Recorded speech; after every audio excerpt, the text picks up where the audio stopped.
Hi everyone, once again welcome back to educator learning. നിങ്ങളുടെ സ്വന്തം RRP ആണ് മക്കളെ. നിങ്ങളുടെ JEE നീറ്റ് പ്രിപ്പറേഷൻ ഒക്കെ അടിപൊളിയായിട്ട് പോകുന്നെന്ന് വിശ്വസിക്കുന്നു. ഒരു ചെറിയൊരു കാര്യം നിങ്ങളോട് സംസാരിച്ചിട്ട് പോകാമെന്ന് വിചാരിച്ചിട്ടാണ് വന്നത്. ഇനി നമ്മുടെ JEE മെയിൻസിന്റെ ഫസ്റ്റ് സെഷനിലേക്ക് 2 ദിവസങ്ങൾ കൂടിയുള്ളൂ. ഇന്ന് ജാനുവരി 20th ആയിട്ടുണ്ട്. ഇനി 2 ദിവസമേ ഉള്ളൂ. അപ്പൊ പെട്ടെന്ന് ഇങ്ങനെ ഒരു വീഡിയോ ചെയ്യാനുള്ള കാരണം, കഴിഞ്ഞ ദിവസം എന്റെ ഇൻബോക്സിലേക്ക്, എസ്പെഷ്യലി നമ്മുടെ സ്ഥാപനത്തിന്റെ വാട്സാപ്പ് നമ്പറിലേക്കും കുറെ മെസ്സേജസ് വന്നു. ആ മെസ്സേജസ് തന്നെയാണ് ഇതിന്റെ തമ്പനെയിലിന്റെ ക്യാപ്ഷനായിട്ട് ഇട്ടിരിക്കുന്നത്. കുറെ പേര് കോമൺ ആയിട്ട് ചോദിച്ചൊരു ക്വസ്റ്റ്യൻ ആണ്. അതായത്, എനിക്കൊരു ഡോക്ടർ ആവുക എന്നുള്ളതാണ് സാർ എന്റെ സ്വപ്നം. ഞാൻ നീറ്റിന് വേണ്ടി ഫോക്കസ്ഡ് ആയിട്ട് പഠിക്കുന്നുണ്ട്. JEE എഴുതേണ്ട ആവശ്യമുണ്ടോ? ഇത് പണ്ട് ഞാൻ ഓഫ്ലൈൻ സെന്ററിലൊക്കെ വർക്ക് ചെയ്യുമ്പോഴും അവിടുത്തെ കുറെ വിദ്യാർത്ഥികൾ കോമൺ ആയിട്ട് ചോദിച്ചിരിക്കുന്ന ചോദ്യമാണ്.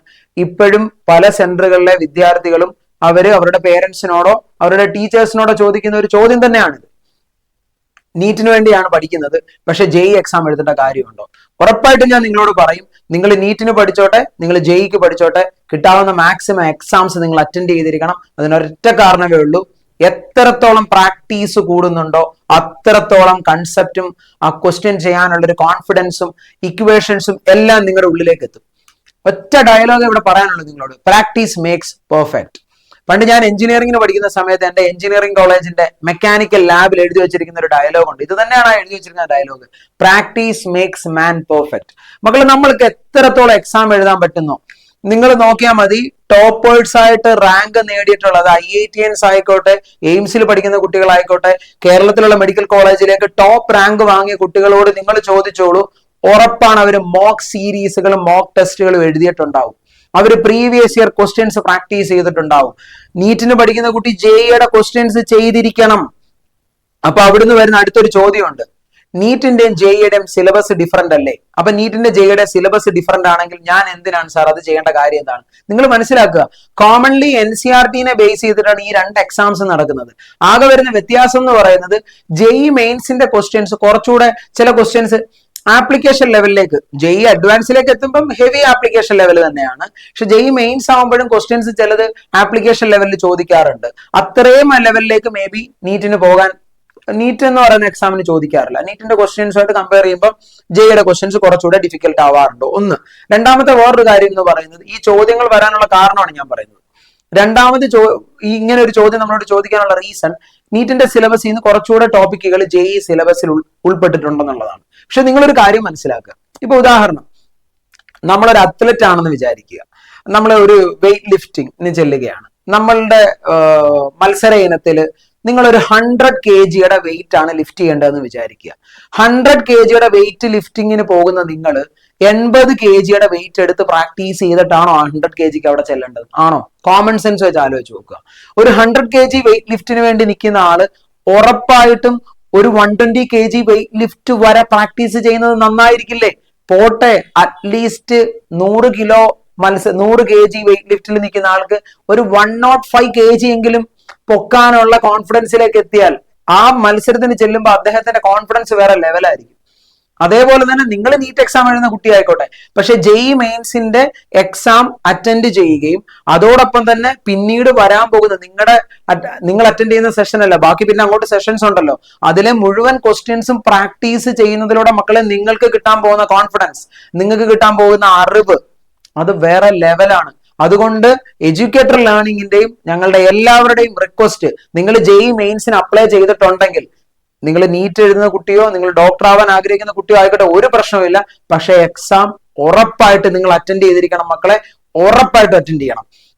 ഒരുപാട് അഡ്വാൻറ്റേജസ്, നമ്മൾ ആ എക്സാം അറ്റൻഡ് ചെയ്യുന്നതുകൊണ്ട് നമുക്ക് ഒരുപാട് അഡ്വാൻറ്റേജസ് ഉണ്ട്.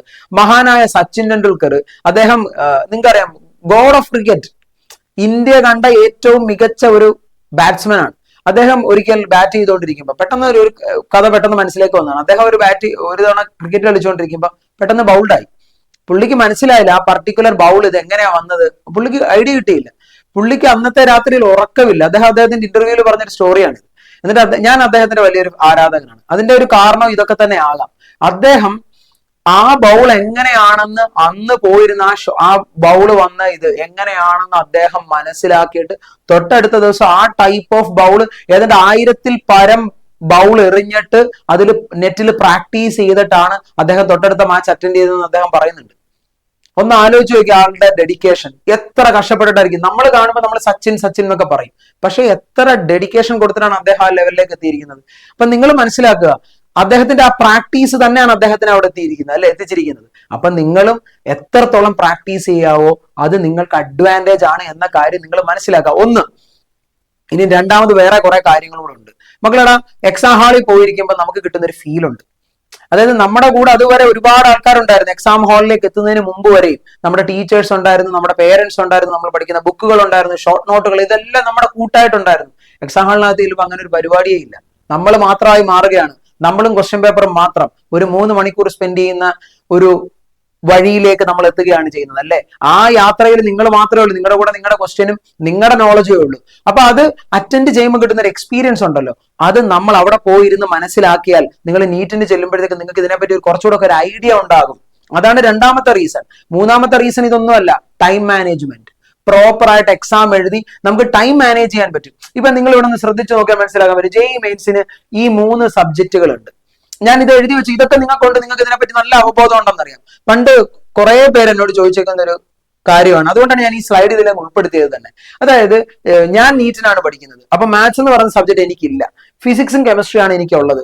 അപ്പൊ സാറ് ഈ ഒരു മിനിമം ഇത്ര കട്ട് ഓഫിലേക്ക് എത്താനാണെങ്കിൽ അത് ഫിസിക്സിലേക്കും കെമിസ്ട്രിയിലേക്കും ഞാൻ എന്റെ മുഴുവൻ ടൈം സ്പ്ലിറ്റ് ചെയ്ത് കൊടുത്താൽ പോരെ എന്നൊരു ചോദ്യമുണ്ട്. പക്ഷെ നിങ്ങൾ മനസ്സിലാക്കേണ്ട കാര്യം, നിങ്ങൾക്ക് മാത്സ് അത്ര കാര്യമായിട്ട് അറിയില്ല, നിങ്ങൾക്ക് കോൺഫിഡൻസ് ഇല്ല, മാത്സ് നിങ്ങൾ അധികം പ്രാക്ടീസ് ചെയ്തിട്ടില്ല.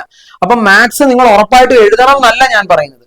പക്ഷെ ഒരു കാര്യം നിങ്ങൾ ചെയ്യേണ്ട 1-2 കാര്യങ്ങൾ. ഒന്ന്, മാത്സ് നിങ്ങൾക്ക് അറിയില്ല പോലും ആ മാത്സിന്റെ ഏരിയ നിങ്ങൾ എന്തായാലും പെട്ടെന്നൊന്ന് നോക്കി വിടുക. അതിൽ തന്നെ ചിലപ്പോൾ നിങ്ങൾക്ക് പെട്ടെന്ന് ചെയ്യാൻ പറ്റുന്ന ഏതെങ്കിലും ക്വസ്റ്റ്യൻസ് ഉണ്ട്, അത് നിങ്ങൾ ഉറപ്പായിട്ട് അറ്റൻഡ് ചെയ്യണം. അറ്റൻഡ് ചെയ്ത് ആൻസർ കിട്ടുന്ന കോൺഫിഡൻസ് ഉണ്ടെങ്കിൽ മാത്രമേ അത് നമ്മൾ കൊടുക്കാവുള്ളൂ, ആൻസർ മാർക്ക് ചെയ്യാൻ പാടുള്ളൂ. പക്ഷെ നമുക്ക് പറ്റുന്ന ചില ചാപ്റ്ററുകളുണ്ട്, ആ ചാപ്റ്ററുകൾ നിങ്ങൾ ഉറപ്പായിട്ട് ഒന്ന് നോക്കിയിരിക്കണം. ഒന്നത്, ഒരു കണ്ടീഷൻ അത്. ഇനി 2, നിങ്ങൾ മാത്സ് എഴുതാൻ നിങ്ങൾക്ക് ഒരു ഉദ്ദേശവുമില്ല, നിങ്ങൾ ഫിസിക്സിന്റെയും കെമിസ്ട്രിയുടെ ഒരു പ്രാക്ടീസിന് വേണ്ടി മാത്രമാണ് എക്സാം ഹാളിലേക്ക് പോയതെന്ന് വിചാരിക്കുക. അങ്ങനെയാണെങ്കിൽ നിങ്ങൾ ചെയ്യേണ്ട വേറൊരു കാര്യമുണ്ട്. അപ്പൊ നമുക്ക് 3 മണിക്കൂറാണ് സമയം. അപ്പൊ നാച്ചുറലി ഒരാൾ എന്ത് ചെയ്യും, 1.5 മണിക്കൂർ ഫിസിക്സിനും 1.5 മണിക്കൂർ കെമിസ്ട്രിക്കും കൊടുക്കാൻ തീരുമാനിക്കും. അത് നിങ്ങളുടെ ഇഷ്ടമാണ്. ഞാൻ ഇത്ര മണിക്കൂർ ഇതിന്, ഇത്ര മണിക്കൂർ ഇതിന്, ഇത്ര മണിക്കൂർ ഇതിനെന്നൊന്നും ഞാൻ അങ്ങനെ പ്രോപ്പറായിട്ട് ആരെയും അടിച്ചേൽപ്പിക്കാറില്ല. കാരണം വേറെ ഒന്നും കൊണ്ടല്ല, നമ്മളിനി എത്ര സ്റ്റഡി പ്ലാൻ പറഞ്ഞു തന്നാലും, നമ്മളിനി എന്തൊക്കെ പറഞ്ഞു തന്നാലും ആ എക്സാം ഹാളിൽ പോയിരിക്കുമ്പോൾ നമുക്ക് തോന്നുന്ന കാര്യം നമ്മൾ ചെയ്യത്തുള്ളൂ. പക്ഷെ ഒരു കാര്യം ഞാൻ നിങ്ങളോട് പറയാം, നിങ്ങൾ ഫിസിക്സിന് മിനിമം എന്ത് കൊടുത്തിരിക്കും, നിങ്ങൾ എന്തായാലും 1 അവർ കൊടുക്കും, അത് ഉറപ്പാണല്ലോ. കെമിസ്ട്രിക്ക് നിങ്ങൾ എന്ത് കൊടുത്തിരിക്കും, 1 അവർ കൊടുക്കും. അപ്പൊ നിങ്ങൾ ചെയ്യേണ്ട ഒരു കാര്യമുണ്ട്, ഈ 1 അവറിൽ കാര്യം ഒരു JEE എക്സാമിന്റെ പാറ്റേൺ വെച്ചിട്ട് മാത്സിന് 1 അവർ, ഫിസിക്സിന് 1 അവർ, കെമിസ്ട്രിക്ക് 1 അവർ ആണെന്ന് നിങ്ങൾ വിചാരിക്കുക. അപ്പൊ ഈ 1 അവർ കൊണ്ട് നിങ്ങൾക്ക് എത്ര ക്വസ്റ്റ്യൻ ചെയ്യാൻ പറ്റിയെന്ന് നിങ്ങൾക്ക് മനസ്സിലാക്കാമല്ലോ. അത് നിങ്ങൾ ശ്രദ്ധിക്കണം. അതായത് എക്സാം ഹാളിൽ കൃത്യം 9 മണിക്ക് കയറി നിങ്ങൾ എക്സാം ഇത് അറ്റൻഡ് ചെയ്യാൻ തുടങ്ങുന്നു. 9 മണിക്ക് നിങ്ങൾ ഫിസിക്സ് ആണ് എടുത്തതെങ്കിൽ 10 മണിയാകുമ്പോഴത്തേക്ക് നിങ്ങൾക്ക് എത്ര ക്വസ്റ്റ്യൻ അറ്റൻഡ് ചെയ്യാൻ പറ്റി എന്നുള്ള ബോധം നിങ്ങൾ എവിടെ എഴുതി വെക്കാനൊന്നുമല്ല, നിങ്ങൾ ആലോചിക്കുക നിങ്ങളെ പറ്റി. 1 അവർ കൊണ്ട് എനിക്ക് ഇത്രയും ക്വസ്റ്റ്യൻസ് JEE മെയിൻസിന്റെ എഴുതാൻ പറ്റി, മനസ്സിലാവുന്നുണ്ടോ? അതേപോലെ കെമിസ്ട്രി അറ്റൻഡ് ചെയ്യുമ്പോൾ നിങ്ങൾ നോക്കിയിരിക്കണം, ഉറപ്പായിട്ട് നോക്കിയിരിക്കണം. കാര്യം എന്താ, ആ 1 അവർ കൊണ്ട് JEE മെയിൻസിന്റെ എത്ര ക്വസ്റ്റ്യൻ അറ്റൻഡ് ചെയ്യാൻ പറ്റിയോ അതിനേക്കാളും കൂടുതൽ ക്വസ്റ്റ്യൻ നിങ്ങൾക്ക് നീറ്റിന് അറ്റൻഡ് ചെയ്യാൻ പറ്റിയിരിക്കും. അതിനേക്കാൾ കുറച്ചുകൂടെ കൂടുതൽ ക്വസ്റ്റ്യൻസ് നിങ്ങൾക്ക് നീറ്റിന് അറ്റൻഡ് ചെയ്യാൻ പറ്റിയിരിക്കും. അപ്പൊ നമുക്ക് നമ്മളുടെ സ്പീഡ് എത്രയാണെന്നൊക്കെ നമുക്കൊന്ന് മനസ്സിലാക്കാൻ പറ്റും. ഒരു കാര്യം അത്. ഇനി രണ്ടാമത്തെ കാര്യം, ഞാൻ ഫിസിക്സിനെ പറ്റി മാത്രം സംസാരിക്കാം, ബാക്കി സബ്ജക്റ്റുകളെ പറ്റി ഞാൻ ആധികാരികമായി ഞാൻ പറയുന്നില്ല. ഫിസിക്സിനെ പറ്റി സംസാരിക്കാം. ഇപ്പൊ നിങ്ങൾ ഫിസിക്സിന്റെ ക്വസ്റ്റ്യൻ പേപ്പർ എടുത്തു വെച്ചു, ക്വസ്റ്റ്യൻ ചെയ്തു വരികയാണ്. അപ്പൊ ചെയ്ത് പോയപ്പോൾ പെട്ടെന്ന് സെമി കണ്ടക്ടറിൽ നിന്നൊരു ക്വസ്റ്റ്യൻ അല്ലെങ്കിൽ റേ ഓപ്റ്റിക്സ് എന്നൊരു ക്വസ്റ്റ്യൻ വന്നു. സപ്പോസ് റേ ഓപ്റ്റിക്സ് എന്ന് പറയുന്ന ചാപ്റ്റർ നിങ്ങൾക്ക് കുറച്ച് ബുദ്ധിമുട്ടുള്ള ഒരു ചാപ്റ്റർ ആണെന്ന് വിചാരിക്കുക. റേ ഓപ്റ്റിക്സ് എന്ന് പറയുന്ന ചാപ്റ്റർ നിങ്ങൾക്ക് കുറച്ച് ബുദ്ധിമുട്ടാണ്, പക്ഷേ എന്നാൽ നിങ്ങൾക്ക് കാര്യങ്ങൾ അറിയുകയൊക്കെ ചെയ്യാം, പക്ഷെ നിങ്ങൾക്ക് ഡിഫിക്കൽട്ടാണ്. പക്ഷെ ആ ചോദിച്ച ക്വസ്റ്റ്യൻ നിങ്ങൾക്ക് എഴുതാൻ പറ്റിയെന്ന് വിചാരിക്കുക. നിങ്ങൾക്ക് ആ ചാപ്റ്റർ പൊതുവെ കുറച്ച് ബുദ്ധിമുട്ടായിരുന്നു, പക്ഷെ അന്നേ ദിവസം നിങ്ങൾ അറ്റൻഡ് ചെയ്ത ആ എക്സാമിൽ ആ റേ ഓപ്റ്റിക്സിലെ ക്വസ്റ്റ്യൻ നിങ്ങൾ ചെയ്തു, അത് ശരിയായെന്ന് വിചാരിക്കുക. ആ ചാപ്റ്ററിനെ പറ്റിയുള്ള നിങ്ങളുടെ ധാരണ അങ്ങ് മാറും. നമുക്ക് സ്വയം തോന്നും, ഈ ചാപ്റ്റർ ഇപ്പൊ എനിക്ക് അറിയാം അല്ലേ, മനസ്സിലായോ? അപ്പൊ നിങ്ങൾ കുറച്ചുകൂടെ അതിലേക്ക് ഇൻട്രസ്റ്റ് കാണിക്കും, ഉറപ്പായിട്ട് നിങ്ങൾ പഠിക്കും. ഇനി 2, നിങ്ങൾക്ക് ഒരു ചാപ്റ്ററിനെ പറ്റി വളരെ കോൺഫിഡൻസ് ഉള്ളൊരു ചാപ്റ്റർ, ഇപ്പൊ നമ്മൾ അത്ര കാര്യമായിട്ട് അറിയാത്ത ചാപ്റ്ററിനെ പറ്റിയാണ് പറഞ്ഞത്. നല്ല കോൺഫിഡൻസ് ഉള്ള ഒരു ചാപ്റ്റർ, ഇപ്പൊ 1 ഡയമെൻഷൻ അല്ലെങ്കിൽ യൂണിറ്റ്സ് ആൻഡ് മെഷർമെന്റ്, നിങ്ങൾ എങ്ങനെയൊക്കെ ക്വസ്റ്റ്യൻ ചോദിച്ചാലും നിങ്ങൾ ചെയ്യുന്ന ഒരു വ്യക്തിയാണെന്ന് വിചാരിക്കുക. പക്ഷെ JEE മെയിൻസ് എഴുതാൻ പോയപ്പോഴത്തേക്ക് സപ്പോസ് ആ ക്വസ്റ്റ്യൻ നമ്മളെ അങ്ങ് പെടുത്തി എന്ന് വിചാരിക്കുക. നമുക്ക് കോൺഫിഡൻസ് ഉള്ള ചാപ്റ്റർ ആയിരുന്നല്ലോ, പക്ഷെ നമ്മൾ എക്സാം ഹാളിൽ ഇരുന്നപ്പോൾ നമ്മളത് പെട്ടു. നമ്മുടെ മുഴുവൻ കോൺഫിഡൻസ് അവിടെ തകർക്കുകയല്ല വേണ്ടത്. എന്താ ചെയ്യേണ്ടത്? വീണിടത്തുനിന്ന് കിടന്ന് ഉരുളുവല്ല, വീണിടത്തുനിന്ന് ചാടി എഴുന്നേക്കണം എന്ന് ആൾക്കാർ പറയാറ്. നമ്മൾ ആ എക്സാമിന് പെട്ടെങ്കിൽ നമ്മളവിടെ നമ്മുടെ ഈഗോ എന്നും പിടിച്ചുകൊണ്ട് അയ്യോ ഈ ചാപ്റ്റർ എനിക്ക് അറിയാവുന്നതായിരുന്നല്ലോ, ഈ ക്വസ്റ്റ്യൻ ഞാൻ ചെയ്തേ അടങ്ങത്തുള്ളൂ എന്ന് പറഞ്ഞ് നിങ്ങൾ ആ ക്വസ്റ്റ്യനിൽ തന്നെ ഇരിക്കുകയല്ല ചെയ്യേണ്ടത്. എന്താ ചെയ്യേണ്ടത്? ആ ക്വസ്റ്റ്യന് അതിൻ്റെതായ സമയം കൊടുക്കുക. നമ്മളെ കൊണ്ട് പറ്റുന്നില്ല, നമ്മൾ അടുത്ത ക്വസ്റ്റ്യനിലേക്ക് പോകുക. പക്ഷേ ആ കോൺസെപ്റ്റും ആ ക്വസ്റ്റ്യനും നമ്മുടെ നെഞ്ചിലാണ് തറച്ചു കയറിയിരിക്കുന്നത്. കാര്യം നമുക്ക് അറിയാവുന്ന നമ്മുടെ കോൺഫിഡൻസ് ചാപ്റ്റർ നമുക്ക് ചെയ്യാൻ പറ്റിയിട്ടില്ല. എന്ത് ചെയ്യണം? ഉറപ്പായിട്ടും ആ ടോപ്പിക്ക് അന്ന് വൈകിട്ട് ചെന്ന് പഠിച്ച് മനസ്സിലാക്കി അതേ ടൈപ്പ് 3 പ്രോബ്ലം ചെയ്ത് ഈ ക്വസ്റ്റ്യൻ സ്വയമായി ഒന്നുകൂടെ പ്രാക്ടീസ് ചെയ്യുക. ആ ഏരിയ അങ്ങ് ഒന്നുകൂടെ ക്ലിയർ ആയി. അതാണ് ഈ എക്സാം എഴുതുന്നതിന്റെ അഡ്വാൻറ്റേജ്. നിങ്ങൾ അതൊന്നും മനസ്സിലാക്കുക. അതുകൊണ്ട് മക്കളെ ഞാൻ നിങ്ങളോട് റിക്വസ്റ്റ് ചെയ്യുകയാണ്, ഉറപ്പായിട്ട് നിങ്ങൾ എന്ത് ചെയ്തിരിക്കണം? JEE മെയിൻസ് 2025 2 സെഷനും അറ്റൻഡ് ചെയ്യാൻ പറ്റുമെങ്കിൽ, ജാനുവരിയിലും ഉണ്ട് ഏപ്രിലും ഉണ്ട്, ഇത് രണ്ടും നിങ്ങൾ അറ്റൻഡ് ചെയ്തിരിക്കണം. ഇനി അത് മാത്രമല്ല, വേറെ വലിയൊരു ഗുണമുണ്ട്. നമുക്ക് ആ ഗുണം എന്താണെന്ന് മനസ്സിലാക്കി വരാം. നിങ്ങൾ ശ്രദ്ധിക്കുക, 5 സെഷൻ ഉണ്ട്, ഒരു ദിവസം 2 എക്സാം ആണ് വരുന്നത്. അങ്ങനെ മൊത്തം 10 എക്സാം നടക്കുന്നുണ്ട്. ഒരു എക്സാമില് 25 ഫിസിക്സിന്റെ ക്വസ്റ്റ്യനും 25 കെമിസ്ട്രിയുടെ ക്വസ്റ്റ്യനും കിട്ടും. അപ്പൊ 50 ക്വസ്റ്റ്യൻ കിട്ടും നിങ്ങൾക്ക്. പുതിയ 50 ക്വസ്റ്റ്യൻ, നിങ്ങൾ ഇതുവരെ കണ്ടിട്ടില്ലാത്ത, മേ ബി കണ്ടിട്ടുള്ള അതേ കോൺസെപ്റ്റ് എന്തായാലും അതായിരിക്കും. നമ്മൾ കണ്ടിട്ടിരിക്കുന്ന ഏകദേശ കാര്യങ്ങളൊക്കെ തന്നെ നമ്മൾ പ്രാക്ടീസ് ചെയ്ത മോഡ് ഓഫ് ക്വസ്റ്റ്യൻസ് ആയിരിക്കും. പക്ഷെ ക്വസ്റ്റ്യന്റെ ചിലപ്പോൾ രീതികളൊക്കെ ഒന്ന് മാറി ഒന്ന് ട്വിസ്റ്റ് ചെയ്തൊക്കെ ആയിരിക്കും വരുന്നത്. അങ്ങനെ ഒരു ദിവസം ഒരു എക്സാം നടക്കുമ്പോൾ നിങ്ങൾക്ക് ഒരു എക്സാമിൽ നിന്നും ഫിസിക്സും കെമിസ്ട്രിയും കൂടെ 50 പുതിയ ക്വസ്റ്റ്യൻ നിങ്ങളിലേക്ക് എത്തുകയാണ്. ഈ 50 ക്വസ്റ്റ്യൻ ഇവിടുത്തെ ഏതെങ്കിലും സ്ഥാപനങ്ങൾക്ക് തരാൻ പറ്റുന്ന 50, ഈവൻ ഞങ്ങൾക്ക് പോലും തരാൻ പറ്റുന്ന 50 ക്വസ്റ്റ്യൻ ആണ്. അല്ല, അത് അവര് പുതിയതായിട്ട് എടുത്തു വെച്ച 50 ക്വസ്റ്റ്യൻ ആണ്. Maybe previous year question direct അതേപോലെയൊക്കെ വരാം, ഇല്ലെന്നൊന്നും പറയുന്നില്ല. പക്ഷെ നമ്മളിലേക്ക് എത്തുന്ന ആ പുതിയ ക്വസ്റ്റ്യൻസ് അത് നിങ്ങളുടെ കയ്യിൽ എത്തുകയാണ് ഡയറക്ട്ലി. നിങ്ങളുടെ കയ്യിൽ എത്തിയതിനു ശേഷമാണ് ഇവിടുത്തെ ഇൻസ്റ്റിറ്റ്യൂട്ടുകൾക്കും ഞങ്ങൾക്കും ഒക്കെ കിട്ടാൻ പോകുന്നത്. അപ്പൊ ഡയറക്ട്ലി നിങ്ങളുടെ കയ്യിലേക്ക് 50 ക്വസ്റ്റ്യൻ എത്തുകയാണ്. അങ്ങനെ ഫസ്റ്റ് സെഷനിൽ നടക്കാൻ പോകുന്ന 10 എക്സാമിലൂടെ 500 പുതിയ ക്വസ്റ്റ്യൻ കിട്ടുക എന്ന് പറഞ്ഞാൽ, മക്കളെ, ആ 500 ക്വസ്റ്റ്യൻ പ്രാക്ടീസ് ചെയ്താൽ നമ്മൾക്കുണ്ടാകുന്ന നിങ്ങളുടെ ആ ചാപ്റ്ററിന്റെ ഡെപ്ത് ഉണ്ടല്ലോ, ആ കൺസെപ്റ്റ് കുറച്ചുകൂടെ നിങ്ങൾ ക്ലിയർ ആക്കുന്നുണ്ട്, അത് വേറെ ലെവലിലേക്ക് മാറും. അപ്പൊ ഇത്രയും ക്വസ്റ്റ്യൻസ് ആർക്ക് തരാൻ പറ്റും? ഇത് ജാനുവരി സെഷന്റെ കാര്യം മാത്രമേ ഞാൻ പറഞ്ഞത്. ഏപ്രിലൂടെ ആകുമ്പോഴത്തേക്കും അപ്പോഴത്തേക്ക് നമ്മൾ വേറെ ലെവലിലോട്ട് മാറും. അതുകൊണ്ട് ഒരു കാരണവശാലും നിങ്ങൾ ജെഇനെ തള്ളിക്കളയരുത്. നീറ്റ് എക്സാം എഴുതിക്കോ, ഒരു പ്രശ്നവുമില്ല. നീറ്റ് എക്സാം അടിപൊളിയായിട്ട് എഴുതട്ടെ. പക്ഷെ ജെഇയുടെ ക്വസ്റ്റ്യൻസ് പ്രാക്ടീസ് ചെയ്തിരിക്കണം. ഉറപ്പായിട്ട് നിങ്ങൾ അത് ചെയ്തിരിക്കണം. സോ ആ എക്സാം നിങ്ങൾക്കുള്ളതാണ് എന്ന കാര്യം നിങ്ങൾ മനസ്സിലാക്കുക. എനിക്ക് മറ്റൊരു അഭിപ്രായം പറയാനുള്ളത്, JEE മെയിൻസ് എഴുതുന്ന വിദ്യാർത്ഥികൾ എന്ത് ചെയ്യാം? നീറ്റിന് അപ്ലൈ ചെയ്തിട്ടുണ്ടെങ്കിൽ അപ്ലൈ ചെയ്യാം. എക്സാം അറ്റൻഡ് ചെയ്യേണ്ടതാണ്. ഇനിയും നിങ്ങൾ JEE എഴുതുന്നതോ നീറ്റ് ഫോക്കസ് ചെയ്യുന്നതോ, what ever it is, scheme എല്ലാവരും എഴുതിയിരിക്കണം. കേരള എൻട്രൻസ് എക്സാം, നമ്മൾ കേരളത്തിലുള്ളവരല്ലേ, നമുക്ക് വേണ്ടി നടത്തുന്ന എക്സാം ആണ്. ഉറപ്പായിട്ടും അത് എല്ലാവരും എഴുതിയിരിക്കുക. ഇനി അടുത്തത്, ഇത് നീറ്റിനും JEEക്കും പഠിക്കുന്ന എല്ലാവർക്കും ഒരു പെട്ടെന്നൊരു അപ്രോക്സിമേറ്റ് കാൽക്കുലേഷൻ ആണ്. അതായത് നമ്മുടെ ഒരു പെർസെന്റേജ് നമുക്ക് 94-95% ഇൻ ബിറ്റ്വീൻ ആണ് നമുക്ക് വേണ്ടതെങ്കിൽ, കഴിഞ്ഞ വർഷത്തെയൊക്കെ ക്വസ്റ്റ്യൻ പേപ്പറിന്റെ ഒരു അനാലിസിസ് വെച്ച് പറയുന്ന കാര്യമാണ്, ഫിസിക്സിൽ നിങ്ങൾ 45 തൊട്ട് 50 മാർക്ക് വരെ വാങ്ങണം. അതായത് നമുക്ക് 25 ക്വസ്റ്റ്യൻ ആണുള്ളത്. അപ്പൊ 25 × 4 100, അങ്ങനെ മൊത്തത്തിൽ 300 മാർക്കാണ്. ഈ മൊത്തം 300 മാർക്കിൽ 130-നും 145-നും ഇൻ ബിറ്റ്വീൻ, അതായത് ഏതാണ്ട് ഒരു 50%, അതായത് അത് പെർസെന്റേജ്, ഇത് പെർസെന്റേജ് ആണെന്ന് ഓർക്ക്. അത്രയും മാർക്ക് വാങ്ങാൻ പറ്റിയാൽ നിങ്ങൾ ഇത്രയും പെർസെന്റേജിന് ഇൻ ബിറ്റ്വീൻ വരും. ഫിസിക്സിന് ഒരു 45-നും 50-ക്കും ഇൻ ബിറ്റ്വീൻ വാങ്ങുക. അതേപോലെ കെമിസ്ട്രിക്ക് 50-നും 55-നും ഇൻ ബിറ്റ്വീനും. മാത്സ് ഈ മാർക്കിലേക്ക് എത്തിക്കഴിഞ്ഞാൽ നിങ്ങൾക്ക് ടോട്ടൽ അക്വയർ ചെയ്യാൻ പറ്റുന്ന മാർക്ക് ഇതാണ്. അപ്പൊ നമുക്ക് ഏതാണ്ട് 94-95% ഇൻ ബിറ്റ്വീൻ നിൽക്കാൻ പറ്റും. ഇനി 99% എന്ന് പറയുന്ന ആ ഒരു സ്വപ്ന ഇതിലേക്ക് എത്തണമെങ്കിൽ ഉറപ്പായിട്ട് നമ്മൾ വാങ്ങേണ്ട മാർക്ക് ഇതാണ്. ഏതാണ്ട് 200 എബവ് അത്രയും മാർക്ക് വാങ്ങിയിരിക്കണം. അങ്ങനെയാണെങ്കിൽ നമ്മൾക്ക് ഏകദേശം ഇത് ഈ ഒരു പെർസെന്റേജ് സ്കോറിലേക്ക് എത്താൻ പറ്റും. അതുകൂടെ നിങ്ങളൊന്ന് മനസ്സിൽ വെച്ചേക്കുക. അപ്പം ഞാൻ JEE എക്സാം എഴുതുന്ന എൻ്റെ എല്ലാ വിദ്യാർത്ഥികളോടും, നിങ്ങൾ ഈ വീഡിയോ കാണുന്നുണ്ടെങ്കിൽ നിങ്ങൾ ഉറപ്പായിട്ടും ഈ സ്കോറിംഗിലേക്കായിരിക്കണം നിങ്ങളുടെ നോട്ടം. ഈ സ്കോറിങ്ങിലേക്ക് നിങ്ങൾ നോക്കണം. മാക്സിമം നിങ്ങളാലാവുന്ന അത്രയും സ്കോർ മിനിമം എനിക്ക് എത്താൻ പറ്റണം എന്നുള്ളത് നിങ്ങൾ ചിന്തിക്കുക. നീറ്റ് എഴുതുന്ന, നീറ്റ് ഫോക്കസ് ചെയ്യുന്ന വിദ്യാർത്ഥികളാണ് നിങ്ങൾ.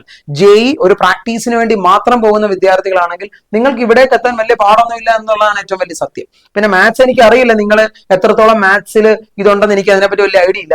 ഇത് രണ്ടും ഈസി ആയിട്ട് നിങ്ങൾക്ക് സ്കോർ ചെയ്യാൻ പറ്റും. ചിലപ്പോൾ ഇതിനെ കുറച്ചുകൂടെ കൂടുതൽ മാർക്ക് നിങ്ങൾക്ക് സ്കോർ ചെയ്യാൻ പറ്റിയെന്നിരിക്കും. അപ്പൊ നിങ്ങൾ ഇതൊക്കെ ഒന്ന് ആത്മാർത്ഥമായിട്ട് വിചാരിച്ചു കഴിഞ്ഞാൽ കഷ്ടപ്പെട്ടാൽ കിട്ടാത്ത ഒന്നുമില്ല മക്കളെ. പക്ഷെ നമ്മൾ ഇതിനെയൊക്കെ വളരെ സീരിയസ് ആയിട്ട് കാണണം. ഉറപ്പായിട്ട് നിങ്ങൾ സീരിയസ് ആയിട്ട് കാണണം. അങ്ങനെ നിങ്ങൾ പഠിച്ച് വലിയ എഞ്ചിനീയേഴ്സും ഡോക്ടേഴ്സും ഒക്കെ ആയി നമ്മുടെ നാടിന് അഭിമാനമാകുന്ന ഒരുപാട് പ്രതീക്ഷ അർപ്പിക്കുന്ന ആൾക്കാരാണ് മക്കളെ. വളർന്നു വരുന്ന തലമുറ, എന്നോട് പണ്ട് പലരും ചോദിച്ചിട്ടുണ്ട് ടീച്ചർ ആയത് എന്തുകൊണ്ടാണ്, ടീച്ചർ ആയത് ചിലർ പറയും വേറെ ജോലി കിട്ടാഞ്ഞിട്ടാണ്, ചിലർ പറയും സാലറി നല്ലതുണ്ടായിട്ടാണ്, ചിലർ പറയും അതിനോടുള്ള പാഷൻ കൊണ്ടാണെന്നൊക്കെ പറയും.